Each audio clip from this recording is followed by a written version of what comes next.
ये 12 लाख रुपए की जो टैक्स रियायत दी जा रही है सरकार द्वारा, ये ना ही टैक्स एग्जेम्पशन है, ना ही टैक्स डिडक्शन है, सिर्फ और सिर्फ टैक्स रिबेट है।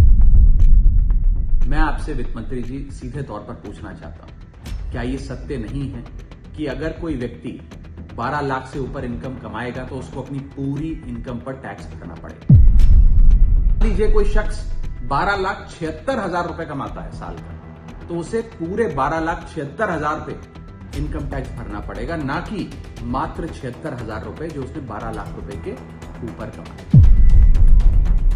कल राज्यसभा में बजट पर बात करते हुए वित्त मंत्री निर्मला सीतारमण जी ने मेरे बयान को लेकर काफी कटाक्ष किया और यह भी कहा कि मैंने हाउस को मिसलीड करने की कोशिश करी। मैंने जब उनके सवालों पर जवाब देने के लिए अनुमति मांगी तो मुझे इजाजत नहीं दी गई। इसीलिए मैंने सोचा कि इस वीडियो के माध्यम से सीधा वित्त मंत्री जी से बात करूं और दूध का दूध पानी का पानी करने का प्रयास करूं। सबसे पहले तो मैंने अपने दिए गए भाषण में जो यूनियन बजट 2025-26 पर मैंने बात रखी, उसमें कई मुद्दे उठाए थे, जैसे कि रेल यात्रियों से जुड़े संबंधी समस्याएं, जैसे कि मिडिल क्लास के फाइनेंशियल चैलेंजेस, जैसे कि डोनाल्ड ट्रंप एडमिनिस्ट्रेशन द्वारा लगाए जा रहे ड्यूटीज एंड टैरिफ्स और गिरते हुए रुपए की बात रखी। इन विषयों पर वित्त मंत्री जी ने कोई जवाब नहीं दिया, लेकिन हां, मेरे द्वारा समझाए गए इनकम टैक्स रिबेट के एक उदाहरण को लेकर उन्होंने कई सारे बयान दे डाले। सबसे पहले तो मैं बताना चाहूंगा कि मैंने जो बात कही थी, मैं आज भी उस पर पूरी तरीके से कायम हूं। ये 12 लाख रुपए की जो टैक्स रियायत दी जा रही है सरकार द्वारा, ये ना ही टैक्स एग्जेम्पशन है, ना ही टैक्स डिडक्शन है, सिर्फ और सिर्फ टैक्स रिबेट है।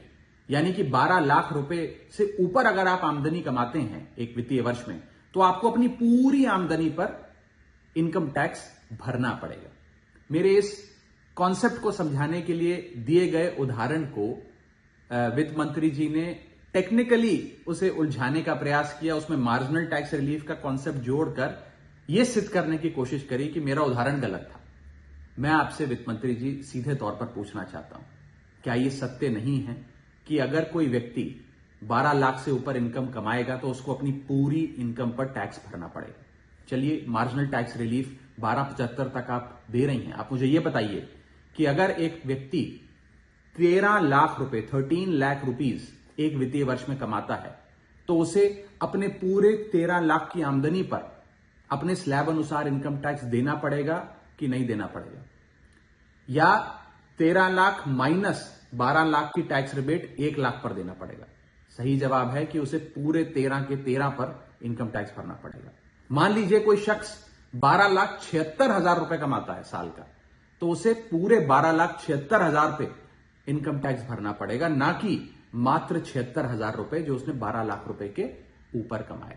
ये टैक्स रिबेट का कॉन्सेप्ट समझाने के लिए मैंने एक उदाहरण दिया था और मैं आज भी उस पर कायम हूं कि 12 लाख रुपए से यदि 1 रुपया भी आप फालतू कमाते हैं तो आपको अपनी पूरी इनकम पर इनकम टैक्स देना पड़ेगा। उसको मेरे उस बयान को लेकर वित्त मंत्री जी ने मुझ पर काफी व्यक्तिगत हमले भी किए, मेरे बारे में व्यक्तिगत टिप्पणियां करी। मैं बस इतना ही कहना चाहता हूं कि मेरे मन में माननीय वित्त मंत्री जी के लिए बहुत आदर और सत्कार है। वो अनुभव में, ओहदे में, उम्र में मुझसे बहुत बड़ी हैं। मेरा बस इतना ही कहना है कि आगे से मुझे उम्मीद है कि वित्त मंत्री जी इस प्रकार के व्यक्तिगत बयानों से बचेंगी और सिंपल टैक्स कॉन्सेप्ट्स लाने के लिए जो उदाहरण दिए गए हैं उनको टेक्निकली तोड़ मरोड़ के जनता के सामने प्रस्तुत करने का प्रयास नहीं करेंगी। ये 12 लाख रुपए की जो टैक्स रियायत दी जा रही है सरकार द्वारा, ये ना ही टैक्स एग्जेम्पशन है, ना ही टैक्स डिडक्शन है, सिर्फ और सिर्फ टैक्स रिबेट है। मैं आपसे वित्त मंत्री जी सीधे तौर पर पूछना चाहता हूं, क्या यह सत्य नहीं है कि अगर कोई व्यक्ति 12 लाख से ऊपर इनकम कमाएगा तो उसको अपनी पूरी इनकम पर टैक्स भरना पड़ेगा? मान लीजिए कोई शख्स 12,76,000 रुपए कमाता है साल का, तो उसे पूरे 12,76,000 रुपए इनकम टैक्स भरना पड़ेगा, ना कि मात्र 76,000 रुपए जो उसने 12 लाख रुपए के ऊपर कमाए। कल राज्यसभा में बजट पर बात करते हुए वित्त मंत्री निर्मला सीतारमण जी ने मेरे बयान को लेकर काफी कटाक्ष किया और ये भी कहा कि मैंने हाउस को मिसलीड करने की कोशिश करी। मैंने जब उनके सवालों पर जवाब देने के लिए अनुमति मांगी तो मुझे इजाजत नहीं दी गई। इसीलिए मैंने सोचा कि इस वीडियो के माध्यम से सीधा वित्त मंत्री जी से बात करूं और दूध का दूध पानी का पानी करने का प्रयास करूं। सबसे पहले तो मैंने अपने दिए गए भाषण में जो यूनियन बजट 2025-26 पर मैंने बात रखी, उसमें कई मुद्दे उठाए थे, जैसे कि रेल यात्रियों से जुड़े संबंधी समस्याएं, जैसे कि मिडिल क्लास के फाइनेंशियल चैलेंजेस, जैसे कि डोनाल्ड ट्रंप एडमिनिस्ट्रेशन द्वारा लगाए जा रहे ड्यूटीज एंड टैरिफ्स और गिरते हुए रुपए की बात रखी। इन विषयों पर वित्त मंत्री जी ने कोई जवाब नहीं दिया, लेकिन हां, मेरे द्वारा समझाए गए इनकम टैक्स रिबेट के एक उदाहरण को लेकर उन्होंने कई सारे बयान दे डाले। सबसे पहले तो मैं यह बताना चाहूंगा कि मैंने जो बात कही थी, मैं आज भी उस पर पूरी तरीके से कायम हूं। ये 12 लाख रुपए की जो टैक्स रियायत दी जा रही है सरकार द्वारा, ये ना ही टैक्स एग्जेम्पशन है, ना ही टैक्स डिडक्शन है, सिर्फ और सिर्फ टैक्स रिबेट है। यानी कि 12 लाख रुपए से ऊपर अगर आप आमदनी कमाते हैं एक वित्तीय वर्ष में, तो आपको अपनी पूरी आमदनी पर इनकम टैक्स भरना पड़ेगा। मेरे इस कॉन्सेप्ट को समझाने के लिए दिए गए उदाहरण को वित्त मंत्री जी ने टेक्निकली उसे उलझाने का प्रयास किया, उसमें मार्जिनल टैक्स रिलीफ का कॉन्सेप्ट जोड़कर यह सिद्ध करने की कोशिश करी कि मेरा उदाहरण गलत था। मैं आपसे वित्त मंत्री जी सीधे तौर पर पूछना चाहता हूं, क्या यह सत्य नहीं है कि अगर कोई व्यक्ति 12 लाख से ऊपर इनकम कमाएगा तो उसको अपनी पूरी इनकम पर टैक्स भरना पड़ेगा? चलिए, मार्जिनल टैक्स रिलीफ 1275 तक आप दे रही हैं। आप मुझे यह बताइए कि अगर एक व्यक्ति 13 लाख रुपए 13 लाख रुपीज एक वित्तीय वर्ष में कमाता है, तो उसे अपने पूरे 13 लाख की आमदनी पर अपने स्लैब अनुसार इनकम टैक्स देना पड़ेगा कि नहीं देना पड़ेगा? या 13 लाख माइनस 12 लाख की टैक्स रिबेट 1 लाख पर देना पड़ेगा? सही जवाब है कि उसे पूरे 13 के 13 पर इनकम टैक्स भरना पड़ेगा। मान लीजिए कोई शख्स 12,76,000 रुपए कमाता है साल का, तो उसे पूरे 12,76,000 पे इनकम टैक्स भरना पड़ेगा, ना कि मात्र 76,000 रुपए जो उसने 12 लाख रुपए के ऊपर कमाए।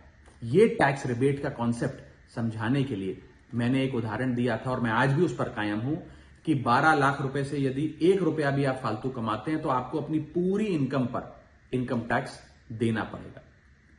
उसको मेरे उस बयान को लेकर वित्त मंत्री जी ने मुझ पर काफी व्यक्तिगत हमले भी किए, मेरे बारे में व्यक्तिगत टिप्पणियां करी। मैं बस इतना ही कहना चाहता हूं कि मेरे मन में माननीय वित्त मंत्री जी के लिए बहुत आदर और सत्कार है। वो अनुभव में, ओहदे में, उम्र में मुझसे बहुत बड़ी हैं। मेरा बस इतना ही कहना है कि आगे से मुझे उम्मीद है कि वित्त मंत्री जी इस प्रकार के व्यक्तिगत बयानों से बचेंगी और सिंपल टैक्स कॉन्सेप्ट्स लाने के लिए जो उदाहरण दिए गए हैं उनको टेक्निकली तोड़ मरोड़ के जनता के सामने प्रस्तुत करने का प्रयास नहीं करेंगी। ये 12 लाख रुपए की जो टैक्स रियायत दी जा रही है सरकार द्वारा, ये ना ही टैक्स एग्जेम्पशन है, ना ही टैक्स डिडक्शन है, सिर्फ और सिर्फ टैक्स रिबेट है। मैं आपसे वित्त मंत्री जी सीधे तौर पर पूछना चाहता हूं, क्या यह सत्य नहीं है कि अगर कोई व्यक्ति 12 लाख से ऊपर इनकम कमाएगा तो उसको अपनी पूरी इनकम पर टैक्स भरना पड़ेगा? मान लीजिए कोई शख्स 12,76,000 रुपए कमाता है साल का, तो उसे पूरे 12,76,000 पे इनकम टैक्स भरना पड़ेगा, ना कि मात्र 76,000 रुपए जो उसने 12 लाख रुपए के ऊपर कमाए। कल राज्यसभा में बजट पर बात करते हुए वित्त मंत्री निर्मला सीतारमण जी ने मेरे बयान को लेकर काफी कटाक्ष किया और यह भी कहा कि मैंने हाउस को मिसलीड करने की कोशिश करी। मैंने जब उनके सवालों पर जवाब देने के लिए अनुमति मांगी तो मुझे इजाजत नहीं दी गई। इसीलिए मैंने सोचा कि इस वीडियो के माध्यम से सीधा वित्त मंत्री जी से बात करूं और दूध का दूध पानी का पानी करने का प्रयास करूं। सबसे पहले तो मैंने अपने दिए गए भाषण में जो यूनियन बजट 2025-26 पर मैंने बात रखी, उसमें कई मुद्दे उठाए थे, जैसे कि रेल यात्रियों से जुड़े संबंधी समस्याएं, जैसे कि मिडिल क्लास के फाइनेंशियल चैलेंजेस, जैसे कि डोनाल्ड ट्रंप एडमिनिस्ट्रेशन द्वारा लगाए जा रहे ड्यूटीज एंड टैरिफ्स और गिरते हुए रुपए की बात रखी। इन विषयों पर वित्त मंत्री जी ने कोई जवाब नहीं दिया, लेकिन हां, मेरे द्वारा समझाए गए इनकम टैक्स रिबेट के एक उदाहरण को लेकर उन्होंने कई सारे बयान दे डाले। सबसे पहले तो मैं ये बताना चाहूंगा कि मैंने जो बात कही थी मैं आज भी उस पर पूरी तरीके से कायम हूं। ये 12 लाख रुपए की जो टैक्स रियायत दी जा रही है सरकार द्वारा, ये ना ही टैक्स एग्जेम्पशन है, ना ही टैक्स डिडक्शन है, सिर्फ और सिर्फ टैक्स रिबेट है। यानी कि 12 लाख रुपए से ऊपर अगर आप आमदनी कमाते हैं एक वित्तीय वर्ष में, तो आपको अपनी पूरी आमदनी पर इनकम टैक्स भरना पड़ेगा। मेरे इस कॉन्सेप्ट को समझाने के लिए दिए गए उदाहरण को वित्त मंत्री जी ने टेक्निकली उसे उलझाने का प्रयास किया, उसमें मार्जिनल टैक्स रिलीफ का कॉन्सेप्ट जोड़कर यह सिद्ध करने की कोशिश करी कि मेरा उदाहरण गलत था। मैं आपसे वित्त मंत्री जी सीधे तौर पर पूछना चाहता हूं, क्या यह सत्य नहीं है कि अगर कोई व्यक्ति 12 लाख से ऊपर इनकम कमाएगा तो उसको अपनी पूरी इनकम पर टैक्स भरना पड़ेगा? चलिए, मार्जिनल टैक्स रिलीफ 1275 तक आप दे रही हैं। आप मुझे यह बताइए कि अगर एक व्यक्ति 13 लाख रुपए 13 लाख रुपीज एक वित्तीय वर्ष में कमाता है, तो उसे अपने पूरे 13 लाख की आमदनी पर अपने स्लैब अनुसार इनकम टैक्स देना पड़ेगा कि नहीं देना पड़ेगा? या 13 लाख माइनस 12 लाख की टैक्स रिबेट 1 लाख पर देना पड़ेगा? सही जवाब है कि उसे पूरे 13 के 13 पर इनकम टैक्स भरना पड़ेगा। मान लीजिए कोई शख्स 12,76,000 रुपए कमाता है साल का, तो उसे पूरे 12,76,000 पे इनकम टैक्स भरना पड़ेगा, ना कि मात्र 76,000 रुपए जो उसने 12 लाख रुपए के ऊपर कमाए। ये टैक्स रिबेट का कॉन्सेप्ट समझाने के लिए मैंने एक उदाहरण दिया था और मैं आज भी उस पर कायम हूं कि 12 लाख रुपए से यदि 1 रुपया भी आप फालतू कमाते हैं तो आपको अपनी पूरी इनकम पर इनकम टैक्स देना पड़ेगा। उसको मेरे उस बयान को लेकर वित्त मंत्री जी ने मुझ पर काफी व्यक्तिगत हमले भी किए, मेरे बारे में व्यक्तिगत टिप्पणियां करी। मैं बस इतना ही कहना चाहता हूं कि मेरे मन में माननीय वित्त मंत्री जी के लिए बहुत आदर और सत्कार है। वो अनुभव में, ओहदे में, उम्र में मुझसे बहुत बड़ी हैं। मेरा बस इतना ही कहना है कि आगे से मुझे उम्मीद है कि वित्त मंत्री जी इस प्रकार के व्यक्तिगत बयानों से बचेंगी और सिंपल टैक्स कॉन्सेप्ट्स लाने के लिए जो उदाहरण दिए गए हैं उनको टेक्निकली तोड़ मरोड़ के जनता के सामने प्रस्तुत करने का प्रयास नहीं करेंगी।